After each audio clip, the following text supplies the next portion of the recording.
Oke dok, ini ada pertanyaan nih dok dari Bu Dwi Nurweni. Dok, saya pernah melakukan MRI di Lira karena saya sudah lama mengidap saraf kejepit di lumbar 4 dan 5. Terus terang saya tidak berani melakukan operasi dok, ditambah berat badan saya naik setelah melahirkan. Nah pertanyaannya, apakah bisa sembuh dok saraf kejepit ini tanpa operasi dan olahraga? Dan olahraga apa yang bagus untuk pengidap saraf kejepit? Saya sekarang memakai korset dari Lira untuk melakukan aktivitas atau mengendarai motor. Takut operasi dok? Gini, sembuhnya kita perjelas lagi ya. Kalau kecepit selama dia belum diapa-apain, belum diambil, ya tetap aja di situ. Tapi yang kita bicarakan nih, apakah keluhan akan membaik dok gitu ya? Ya kita upayakan untuk keluhan macam-macam. Ada fisioterapi, hidroterapi, radiofrekuensi. Ya.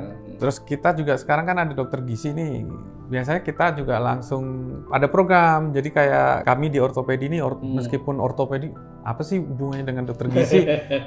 Biasanya saya lakukan itu. Jadi ada tim yang bekerja antara ini dokter gizi. Kalau itu kan ada beberapa faktor. Betul. Kegendutan, obesitas, ya kan? HNP, saraf kejepit, ya kan? Berarti kita akan melibatkan satu dokter gizi untuk menilai atau mengevaluasi kondisi obesitasnya, bisa ditangani enggak, dan program diet apa yang bagus buat dan cocok untuk si pasien. Kedua, dia kan saraf kejepit, ya kita upayakan lagi apa, hidroterapi bisa, fisioterapi bisa, pasang korset sudah betul. Kita perkuat otot-ototnya dengan rehabilitasi medis untuk menopang supaya posturnya tidak terlalu, istilahnya curve-nya melengkung banget. Gitu. Oke.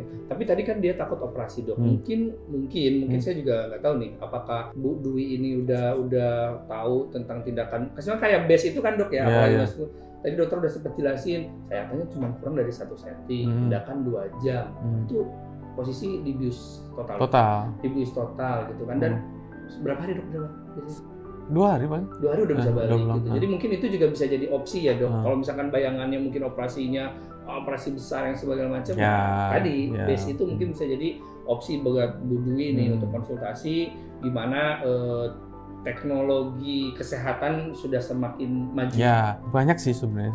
Jadi bagusnya ilmu kedokteran itu kan makanya kita dibilangnya seni sebenarnya. Ilmu seni kesehatan karena macam-macam, nggak cuma satu doang solusinya. Ini nggak bisa ini nggak bisa ini nggak bisa. Jadi macam-macam. Untuk HNP sendiri kan berkembang terus itu dari ke hari. Bisa laser sekarang, bisa endoskopi yang paling efektif menurut saya. Terus PLLD, kita bisa semua. Dikecilin, jadi si flavum yang menjepit itu dimasukin jarum terus di laser, akhirnya si flavumnya mengecil seret gitu. Jadi udah makin canggih juga.